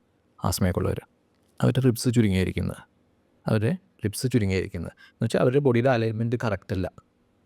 അപ്പോൾ ഈ ഒരു പരിശീലനം ലങ്സിനെ എക്സ്പാൻഡ് ചെയ്യാനുള്ള സ്പേസ് കിട്ടും. അതായത് ഡയഫ്രം താഴേക്ക് പോകുമ്പോൾ ലങ്സിൻ്റെ ലോവർ പാർട്ടും റിബ്സ് എക്സ്പാൻഡ് ചെയ്യുമ്പോൾ ഒരു സ്പേസ് കിട്ടുകയാണ്. അപ്പോൾ മിഡിൽ പാർട്ടിനും ദെൻ ഷോൾഡർ മസിലും ഈ 3 എന്താ പറയുക മൊബൈലിൻ്റെയൊക്കെ അക്സസറി പാർട്ട് പോലെയാണ്. ലങ്സിനെ ശ്വാസത്തിനെ സഹായിക്കുന്ന ഭാഗങ്ങളാണ്. അപ്പോൾ ഇത് അമ്മമാർ ദിവസവും സമയം കിട്ടുന്ന പോലെ രാവിലെ ആണെങ്കിൽ രാവിലെ എംപ്റ്റി സ്റ്റൊമക്ക് ആയിരിക്കണം, ഭക്ഷണം കഴിക്കാത്ത സമയത്തായിരിക്കും ചെയ്താൽ വളരെ ഉപകാരമായിരിക്കും. പ്രത്യേകിച്ച് ആഫ്റ്റർ കോവിഡ് ആയിട്ടുള്ള ഈ സമയത്ത്. ഓക്കെ. ഞാൻ ആക്ച്വലി ഈ യോഗയെ പറ്റി മൊത്തത്തിൽ ചോദിക്കാവുന്ന ചോദ്യങ്ങളൊക്കെ സാറിന് ആക്ച്വലി എന്തൊക്കെയും ഇങ്ങോട്ട് പറഞ്ഞു തരാനായിട്ടുള്ളൂ. പിന്നെ ഒരുപാട് കാര്യങ്ങൾ പറയാനുണ്ട്. ഞാൻ എന്നെക്കുറിച്ചിട്ട് തന്നെ പറയാം. ഞാനിതിൽ വന്നത് എനിക്ക് സ്വർണ്ണപ്പണിയായിരുന്നു. ചെറുപ്പം പറയാം, എനിക്ക് 5 വയസ്സുള്ള അച്ഛൻ മരിച്ചു. പിന്നെ എൻ്റെ ചേട്ടൻ, ഞാൻ, അനിയത്തി, അമ്മയാണ്. അമ്മ ഒരു നാട്ടുമ്പുറത്ത് വീട്ടമ്മ, പ്രത്യേകിച്ച് ഒന്നും അറിയാത്ത ആരാ. അപ്പോൾ ഒരുപാട് ഇങ്ങനെ സ്ട്രഗിൾ ചെയ്തിട്ടാണ് വന്നത്. അപ്പോൾ എനിക്കൊരു 15-16 വയസ്സൊക്കെ തൊട്ട് ഇങ്ങനെ സ്ട്രഗിൾ ചെയ്യുന്നുണ്ട്. പക്ഷേ ഇങ്ങനെ നല്ലൊരു ലീഡറില്ല നമ്മളെ നയിച്ച് മുമ്പോട്ട് കൊണ്ടുപോകാൻ. കുറേ ഈ കാറ്റിൽ പറത്തി വിട്ട പട്ടം പോലെ അങ്ങോട്ടും ഇങ്ങോട്ടൊക്കെ പോയി ഒരു 30 വയസ്സൊക്കെ ആയപ്പോഴാണ് നമ്മൾ, അപ്പോഴും സ്വർണ്ണപ്പണിയൊക്കെ ആയിരുന്നു. അവിടെ പാരമ്പര്യ തൊഴിൽ അതാണ്. തമിഴ്നാടാണ് നമ്മുടെ സ്വദേശം. അവിടെ നിന്ന് കേരളത്തിലേക്ക് വന്നു. വർക്കൊക്കെ കുറഞ്ഞു, അത്യാവശ്യം കുത്തുവാള എടുത്തിട്ട് കേരളത്തിലേക്ക് വന്നു. എന്നിട്ട് ഇവിടെ നിന്ന് കുറേ ജോലികളൊക്കെ ചെയ്യാൻ ശ്രമിച്ചു. അപ്പോഴും ഉള്ളിൽ ഇങ്ങനത്തെ ഒരു മൈൻഡ് നമുക്കുണ്ട്. ഇപ്പോൾ കളരിപ്പയറ്റ് പഠിക്കണം, യോഗ പഠിക്കണം എന്നൊക്കെ ഒരു മൈൻഡൊക്കെ ഉണ്ട്. അപ്പോൾ എൻ്റെ ചേട്ടനാണ് എന്നെ ഇതിലേക്ക് തിരിച്ചു വിട്ടത്, യോഗയിലേക്ക് തിരിച്ചു വിട്ടത്. അപ്പോൾ യോഗയിലേക്ക് തിരിച്ചു വിട്ട് ഞാനത് എൻ്റെ ഒരു ബാലപാഠം എനിക്ക് പറഞ്ഞു തന്നത് ശ്രീകാന്ത് ഗുരുക്കളാണ്, പറവൂരുള്ളത്. അതിനുശേഷം ഞാൻ എൻ്റെ പ്രിയ ഗുരുനാഥൻ മനോജ് സാറിൻ്റെ അടുത്തെത്തി. അവിടെ നിന്നാണ് എനിക്കൊരു മാറ്റം എന്ന് പറയാൻ എനിക്ക് ആഗ്രഹം. എന്ന് വെച്ചാൽ നമ്മുടെ ലക്ഷ്യം, എല്ലാ മനുഷ്യർക്കും ഒരു ഗോൾ ഉണ്ടാവണം. ആരോപലാണെങ്കിലും ഞാനാണെങ്കിലും ഒരു ഗോൾ ഉണ്ടാവണം. അതിലേക്ക് എത്തിച്ചേരാൻ എന്ത് ചെയ്യണം? എത്തിച്ചേരാൻ ഫുൾ ഫോക്കസ്ഡ് ആയിരിക്കണം നമ്മൾ. പക്ഷെ പറഞ്ഞു തരാനും ഒന്നും ആരുമില്ല. കുറേ വർഷം അങ്ങനെ പോയി. അപ്പോൾ ഗുരു ഇത് പറഞ്ഞു തരും. യോഗയുടെ ഇന്ന പദ്ധതികൾ നമ്മൾ ചെയ്ത് നമ്മുടെ ലക്ഷ്യത്തിലേക്ക് പോകാൻ പറ്റും. ക്ലിയറാണോ? അപ്പോൾ ഇതുപോലെ ഞാൻ ഗുരുവിൻ്റെ അടുത്ത് എത്തിയതും ഈ ഒരു ശാസ്ത്രത്തിലേക്ക് വരാൻ സാധിച്ചതൊക്കെ എൻ്റെ ഒരു ഭാഗ്യമായിട്ട് കരുതുന്നു. എൻ്റെ മനസ്സിലൊരാഗ്രഹം എന്ന് വെച്ചാൽ നമ്മളെപ്പോഴും നല്ലൊരു ലീഡറായിരിക്കണം. പക്ഷേ എനിക്ക് ചെറുപ്പത്തിൽ കിട്ടാത്തതാണ്. അപ്പോൾ എന്നെപ്പോലെ ഒരുപാട് പേര് ഇങ്ങനെ സൊസൈറ്റിയിലുണ്ടാവും. ഞാനിപ്പോൾ യോഗ ക്ലാസ് നടത്തുകയാണെങ്കിൽ പോലും എൻ്റെ ഒരു അൾട്ടിമേറ്റ് ഗോൾ, അതായത് എൻ്റെ കൂടെ എൻ്റെ പാർട്ട്ണർ ജിഷ ഗോപിനാഥ്, ഞങ്ങൾ രണ്ടുപേരും അൾട്ടിമേറ്റ് ഗോൾ എന്ന് വെച്ചാൽ ഒരുപാട് സ്ട്രഗിൾ ചെയ്യുന്നത്. ഇപ്പോൾ ഡിപ്രഷനൊക്കെ ഉള്ള ഒരുപാട് പേര് ഞങ്ങളുടെ സ്റ്റുഡിയോയിൽ ക്ലാസ്സിൽ വരുന്നുണ്ട്. സ്റ്റുഡിയോ മാത്രമല്ല, ഓവറോൾ ഞങ്ങൾ എല്ലാ സ്ഥലത്തും ക്ലാസ് എടുക്കുന്നുണ്ട്. അങ്ങനെ ഒരുപാട് പേരെ കാണുന്നുണ്ട്. അവർക്കൊക്കെ മുമ്പിൽ നിന്ന് നയിക്കാൻ അല്ലെങ്കിൽ ഒന്ന് സപ്പോർട്ട് ചെയ്യാൻ പലപ്പോഴും ആരും ഉണ്ടാവാറില്ല. അപ്പം നമ്മുടെ ഒരു പ്ലസ് പോയിൻ്റായിട്ട് അവർ പറയുന്നത് തന്നെയാണ്, നമ്മൾ ആ ഒരു സപ്പോർട്ട് കൊടുക്കും. നമ്മുടെ ലക്ഷ്യം അതായതുകൊണ്ടാണ്. എന്ന് വെച്ചാൽ ചിലപ്പോൾ ഒരു തണൽ അല്ലെങ്കിൽ ഒരു സപ്പോർട്ട് ഒരാളുടെ ലൈഫിനെ തന്നെ മാറ്റും. എനിക്കത് ചെറുപ്പത്തിൽ കിട്ടാത്തതുകൊണ്ടാണ് ആ ഒരു തോട്ട് വന്നതും എനിക്ക്. അപ്പോൾ ഈ ഒരു ശാസ്ത്രത്തിലേക്ക് വരുന്നത് എത്രയോ ഭാഗ്യമെന്ന് ഞാൻ വിചാരിക്കുന്നു. എന്ന് വെച്ചാൽ ഫിസിക്കൽ ആക്ടിവിറ്റി എന്ന് മാത്രമല്ലാതെ നമുക്ക് മനസ്സിനെ ഫോക്കസ് ചെയ്യാനും അതിൻ്റെ കാര്യങ്ങൾ അറിയാനും അതിൻ്റെ കാര്യങ്ങളെക്കുറിച്ച് പഠിക്കാനും ഒക്കെ ഇതിലൂടെ സാധിക്കും. ഇപ്പോൾ പഠിച്ചുകൊണ്ടിരിക്കുകയാണ്, ഇനി അങ്ങോട്ട് ഒരുപാട് പഠിക്കാനുണ്ട്. അതാണ് എൻ്റെ ഒരു ഇതിൽ പറയുകയാണെങ്കിൽ ലേഡീസ് സ്ഥിരമായിട്ട് അവർക്ക് നമ്മൾ ഇപ്പോൾ ആണുങ്ങൾ എല്ലാവരും സ്ട്രഗിൾ ചെയ്യുന്നുണ്ട്. പക്ഷേ കൂടുതൽ ഞാൻ ഈ അമ്മയെ കണ്ട് വളർന്നുകൊണ്ട് അവരുടെ ബുദ്ധിമുട്ടുകളും ഓരോ അവസ്ഥയിലും പ്രത്യേക മാനസികാവസ്ഥ, ശാരീരികാവസ്ഥയൊക്കെ ഉണ്ട്. അപ്പോൾ അവർക്ക് അവരുടേതായൊരു ടൈം എപ്പോഴും ഉണ്ടാവണം. നേരത്തെ പറഞ്ഞ പോലെ ഇറ്റ്സ് മീ ടൈം എന്നൊരു സമയം ഉണ്ടാവണം. അപ്പോൾ എൻ്റെ ഒരു അഭ്യർത്ഥനയാണ് ഇതെല്ലാവരും എന്ത് ആക്ടിവിറ്റി ആണെങ്കിലും പ്രത്യേകിച്ച് യോഗയാവുമ്പോൾ കൂടുതൽ നിങ്ങളുടെ മനസ്സിനെയും കൂടി കാം ഡൗൺ ചെയ്യാൻ പറ്റുന്ന ഒരു ഇതാണ്. അപ്പോൾ നിങ്ങൾ 1 മണിക്കൂർ ഇത് പ്രാക്ടീസ് ചെയ്യണം എന്നുള്ളൊരു മെസ്സേജ് ഞങ്ങൾ എപ്പോഴും നമ്മുടെ സ്റ്റുഡൻസിനോട് പറയാറുണ്ട്. ഞാൻ പുതിയ ആളുകളോടും പറയുന്നത് തന്നെയാണ്. ഇങ്ങനത്തെ കാര്യങ്ങൾ ഫേസ് ചെയ്തിട്ടാണ് പറയുന്നത്, ഫോക്കസ് ചെയ്തിട്ടാണ് പറയുന്നത്. അങ്ങനെയാണ് സാർ. അപ്പം എത്ര വർഷമായപ്പോൾ ഇത് ആദ്യം ചോദിക്കേണ്ടായിരുന്നു ഷിപ്പിക്കുന്നത്, എത്ര വർഷമായപ്പോൾ ഇത് യോഗ ട്രെയിനറായിട്ട്? ഞാൻ 2008 മുതലാണ് ആദ്യം കളരിപ്പയറ്റ് പഠിക്കാനാണ് വന്നത്. പിന്നെ അവിടുത്തെ ഗുരുവാണ് യോഗയുടെ കാര്യങ്ങൾ, ബാലപാഠങ്ങൾ എനിക്ക് പറഞ്ഞു തന്നത്. പിന്നെ അതിന് ശേഷം ഞാൻ 2013 എൻ്റെ ഗുരുനാഥൻ മനോജ് സാറിനെ കാണുകയുണ്ടായി. അതിന് ശേഷം ത്രൂ ഔട്ടായിട്ട് ഇത്രയും ഇപ്പോൾ 11 കൊല്ലം 11ാമത്തെ കൊല്ലം പഠിക്കുകയും ക്ലാസ് എടുക്കുകയും ചെയ്തുകൊണ്ടിരിക്കുന്നത്. അത് ഓക്കെ. സാറിനൊരു ഒരു യോഗയെപ്പറ്റി ഒന്നും പറഞ്ഞുകൂടാത്ത, എന്നാൽ ഇത് കിട്ടി ഈ പോഡ്കാസ്റ്റ് കണ്ടതിൽ നിന്ന് യോഗയെപ്പറ്റി മനസ്സിലാക്കിയ ഒരാളിനോട് സാറിന് എന്താണ് ഒരു മെസ്സേജായിട്ട് പറയാനുള്ളത്? ഓക്കെ. നേരത്തെ ഈ വീട്ടമ്മമാരോട് പറഞ്ഞ പോലെ തന്നെ, അല്ല അമ്മമാരോട് പറഞ്ഞ പോലെ തന്നെയാണ് എൻ്റെ ഏജിലുള്ളതും അല്ലെ എൻ്റെ പ്രായത്തിന് താഴെയുള്ള ആളുകളൊക്കെ ആണെങ്കിലും എനിക്ക് പറയാനുള്ളത് എന്ന് വെച്ചാൽ നമ്മുടെ ലൈഫ് ഒരു ലക്ഷ്യബോധം ഉണ്ടാവണം. ലക്ഷ്യബോധം എന്ന് വെച്ചാൽ ഇപ്പോൾ നിങ്ങൾ പറയാം കരിയറാണ് ഏറ്റവും വലുത് എന്ന് പറയുമ്പോൾ പോലും ആ കരിയർ നല്ല ഹൈ ലെവലിലേക്ക് വരുന്നുണ്ടെങ്കിൽ നമ്മളെ സപ്പോർട്ട് ചെയ്യുന്ന 2 കാര്യങ്ങളാണ്. ഒന്ന് നമ്മുടെ സെൽഫ് കെയറും പിന്നെ നമ്മുടെ ഫാമിലി. സെൽഫ് കെയർ എന്ന് പറയുന്നത് നമ്മുടെ ശാരീരികവും മാനസികവുമായ ഒരു സ്ട്രെങ്ത്ത്. അതിന് നമുക്ക് യോഗ ഏറ്റവും ബെനിഫിറ്റാണ്. എന്ന് വെച്ചാൽ മനസ്സിനെ ഇത്രത്തോളം യോഗ പറയുന്നത് മനഃപ്രശ്മനോപായ യോഗ ഇത്യഭിധീയത എന്നാണ് പറയുന്നത്. എന്നുവെച്ചാൽ മനസ്സിൻ്റെ പ്രശ്നങ്ങളെ ശരിയാക്കുന്ന ഒരു ശാസ്ത്രം. അപ്പോൾ നമ്മൾ യോഗ കൃത്യമായിട്ട് ഫോളോ ചെയ്ത് വരികയാണെങ്കിൽ മനസ്സിൻ്റെ പ്രശ്നങ്ങളെ മാറ്റാനും കൂടുതൽ ഫോക്കസിങ് വരാനും നമുക്ക് പറ്റും.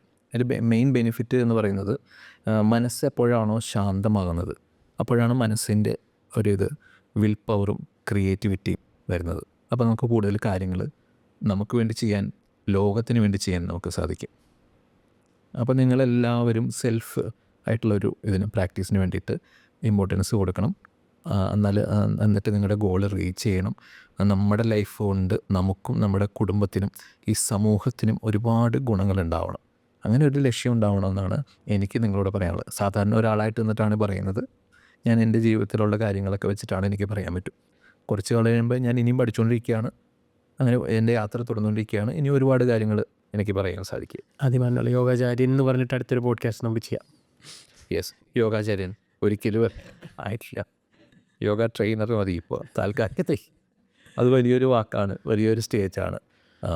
നമ്മളിപ്പോൾ ഞാൻ പറയുന്ന പോലെ എന്നെ പോലെ സ്ട്രഗിൾ ചെയ്തിട്ടുള്ള ആളുകൾക്ക് ഹെൽപ്പ് ചെയ്യുന്ന രീതിയിൽ ഒരു യോഗ ട്രെയിനർ, ഒരു സപ്പോർട്ട്, ഒരു കൂട്ടുകാരൻ, ഞാനും എൻ്റെ പാർട്ട്ണറും ഒക്കെ അങ്ങനെയാണ് ചിന്തിച്ചിരിക്കുന്നത്. യോഗയെക്കുറിച്ചിട്ട് കുറച്ച് കാര്യങ്ങൾ അല്ലെങ്കിൽ നമ്മൾ ആരോഗ്യം ശ്രദ്ധിക്കേണ്ടതിൻ്റെ കുറച്ച് കാര്യങ്ങൾ പറയാം. എന്ന് വെച്ചാൽ എന്താണ് ആരോഗ്യം എന്ന് പലരും ഇങ്ങനെ ചോദിക്കും. ഒരുപാട് ഉത്തരങ്ങൾ നമുക്ക് കിട്ടും. രോഗമില്ലാത്ത ഒരവസ്ഥ എന്ന് പറയും. രോഗം എന്ന് പറഞ്ഞൊരു അവസ്ഥയില്ല. ആരോഗ്യം സംരക്ഷിക്കാതെ ഇരിക്കുമ്പോഴുണ്ടാകുന്നതാണ് രോഗം. അങ്ങനെ കണക്ക് കൂട്ടിയാൽ മതി. അതെന്ന് വെച്ചാൽ നമ്മളതിൽ ശ്രദ്ധിക്കുന്നില്ല എന്നർത്ഥം.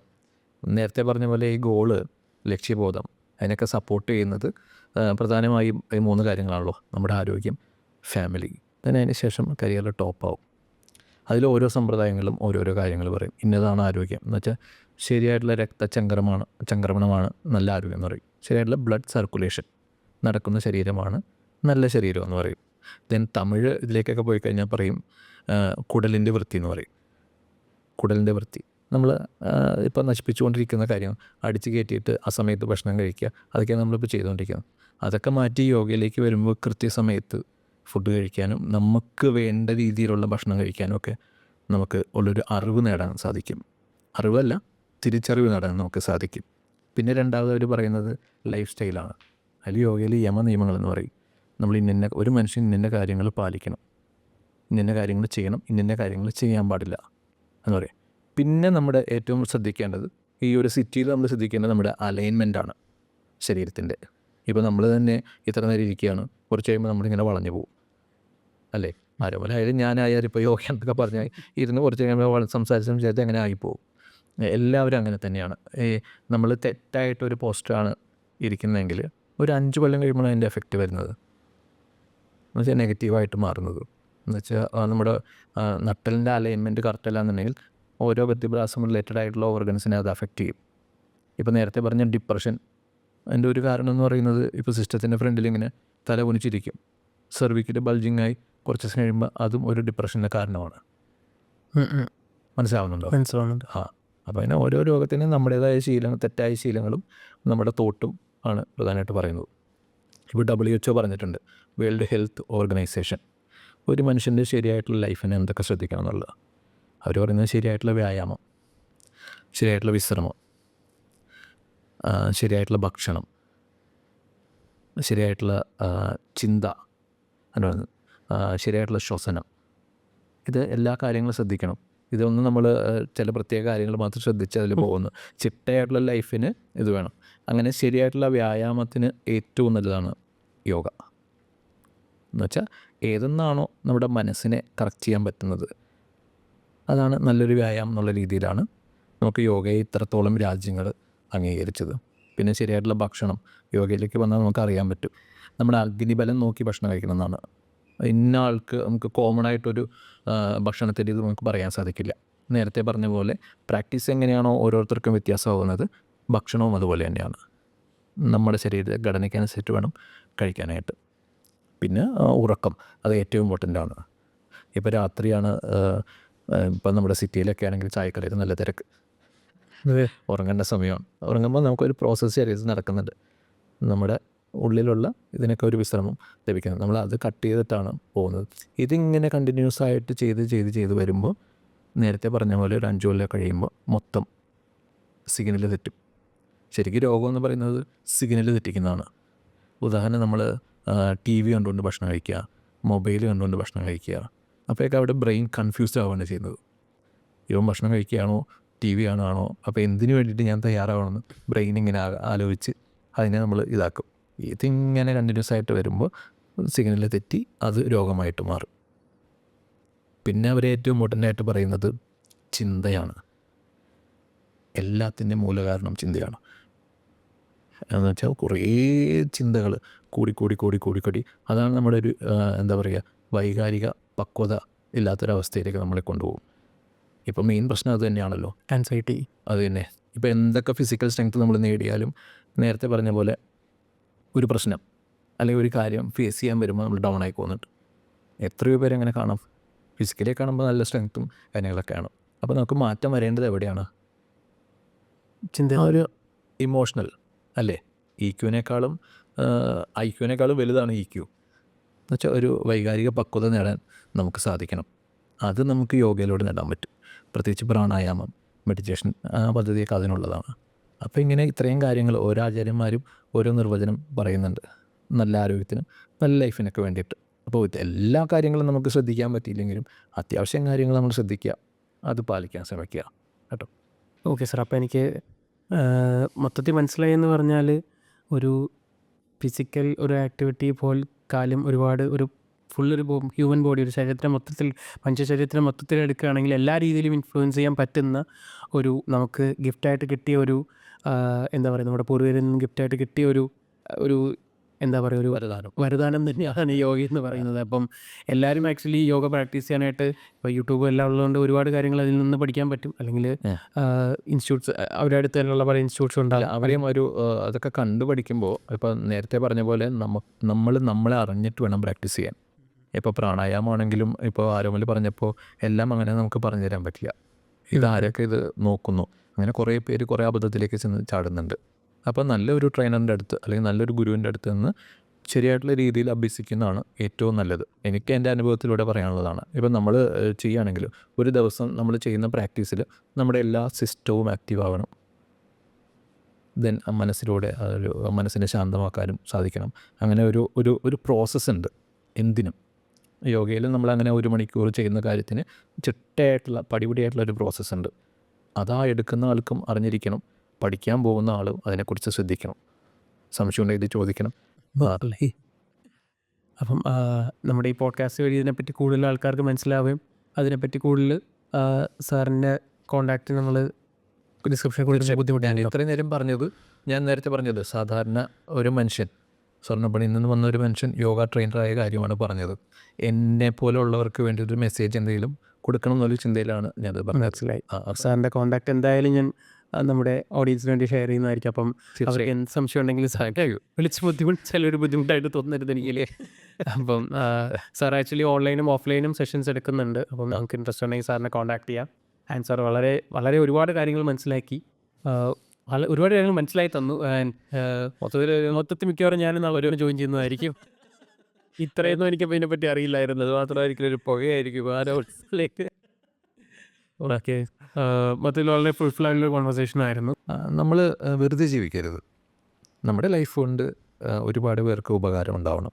അപ്പം നമ്മുടെ ഈ യൂണിഫൈ യോഗ സ്റ്റുഡിയോ എന്നുള്ള സ്ഥാപനവും അതിൻ്റെ പാർട്ണറിൻ്റെയൊക്കെ ഒരു ലക്ഷ്യം, അല്ലെങ്കിൽ എൻ്റെ ഗുരുനാഥൻ പറഞ്ഞിരിക്കുന്നതൊക്കെ വെച്ചാൽ എല്ലാ ഗ്രാമങ്ങളിലേക്കും യോഗ എത്തിക്കുക.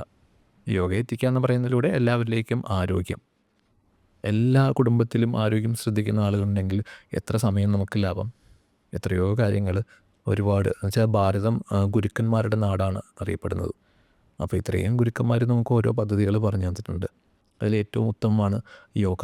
അപ്പോൾ ഇതൊക്കെ അറിഞ്ഞിട്ട് നമ്മൾ പാലിച്ച് നല്ലൊരു ലൈഫ് മുമ്പോട്ട് കൊണ്ടുപോവുക. അപ്പോൾ നമുക്ക് മൊത്തത്തിൽ, നമുക്ക് മാത്രമല്ല, നമ്മുടെ കുടുംബത്തിന് മാത്രമല്ല, മൊത്തത്തിലൊരു ശാന്തിയും സമാധാനമൊക്കെ ഉണ്ടാവും. അപ്പോൾ ഈ മോഡേൺ ലൈഫിലുണ്ടാകുന്ന, നമ്മളിപ്പോൾ കാണുന്ന ന്യൂസൊക്കെ കേൾക്കുമ്പോൾ ഉണ്ടാകുന്ന പ്രശ്നങ്ങളൊക്കെ ഒരുപാട് ഒഴിവാകും. അപ്പോൾ അങ്ങനെ ഒരു എത്തിക്സ് നമുക്കുണ്ട്. അതിന് നമ്മുടെ എല്ലാ സപ്പോർട്ടും നമുക്കുണ്ടാവും. ബെറ്റർ ടുമോറോ അല്ലേ? യെസ്. ഓക്കെ ഫ്രണ്ട്സ്, വളരെ ഒരുപാട് കാര്യങ്ങൾ നമുക്ക് യോഗയിൽ നിന്ന് എന്ത് ലഭിക്കുമെന്നുള്ള ഇത്രയൊന്നും എനിക്കറിയുന്നുണ്ടായിരുന്നില്ല. നമുക്ക് വായിച്ചാൽ പോലും ഇത്രയും കിട്ടുമെന്ന് എനിക്ക് തോന്നുന്നില്ല. കാരണം ഞാൻ സാറിനോട് ചോദിക്കാനായിട്ട് ഒരുപാട് പോഡ്കാസ്റ്റുകളുണ്ട്, കുറേ പേപ്പേഴ്സൊക്കെ വായിച്ചു. ബട്ട് അതിലൊന്നും ഇത്രയും ഡെപ്തായിട്ട് എനിക്കും വായിക്കാൻ പറ്റിയില്ല. അപ്പം യോഗയെപ്പറ്റി എല്ലാവർക്കും മനസ്സിലായി എന്ന് വിശ്വസിക്കുന്നു. ലൈക്ക് യോഗ എങ്ങനെയാണ് ഒരു ശരീരത്തിൽ എഫക്റ്റ് ചെയ്യുന്നതെന്നും ഒരു മനുഷ്യന് എത്രത്തോളം ഗുണം ഒരു യോഗ പ്രാക്ടീസിൽ നിന്നുണ്ടാവുമെന്നും നിങ്ങൾക്ക് മനസ്സിലായി എന്ന് വിശ്വസിക്കുന്നു. ആൻഡ് സാറുമായിട്ടുള്ള വളരെ ഫ്രൂട്ട്ഫുൾ ആയിട്ടുള്ള കോൺവെർസേഷൻ ആയിരുന്നു. Thank you so much sir. Thank you so much.